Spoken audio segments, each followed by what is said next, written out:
5.1 মাত্রায় ভূমিকম্পে কেঁপে উঠল আসাম। আতঙ্কে সাধারণ বাসিন্দারা। গত বছর সেপ্টেম্বরেও কেঁপে উঠেছিল উত্তর পূর্ব ভারতের এই কয়েকটি অংশ। তীব্র কম্পনে ঘুম ভাঙল অসমবাসী। সোমবার ভোরে অসম সহ উত্তর পূর্ব ভারতের বিভিন্ন প্রান্তে কম্পন অনুভূত হয়। রিক্টার স্কেলে কম্পনের মাত্রা ছিল 5.1। আতঙ্কে অনেক জায়গাতেই বাসিন্দারা ঘর ছেড়ে বাইরে বেরিয়ে আসেন। ভূমিকম্পনের ফলে বেশ কয়েকজন আহত হয়। এখনো পর্যন্ত একাধিক হতাহতের খবর পাওয়া গেছে। National centre for seismology NCS এর তরফ থেকে জানানো হয়েছে, সোমবার ভোর 4:17 এই কম্পন অনুভূত হয়। ভূমিকম্পের উৎসস্থল ছিল অসমের মরিগাঁও জেলায়। ভূমিকম্পের উৎসস্থল মাটির প্রায় 50 কিলোমিটার গভীরে ছিল বলে জানা গেছে। মরিগাঁও ছাড়াও গুয়াহাটি, নওগাঁও এবং মধ্য অসমের বিস্তীর্ণ এলাকায় কয়েক সেকেন্ড ধরে এই কম্পন স্থায়ী ছিল।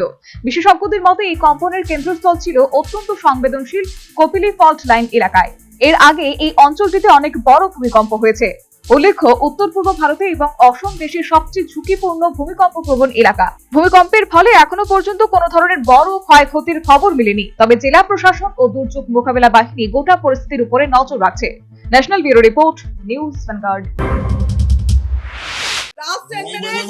A plus B, the whole square equals A square, B square, 2AB, time's up.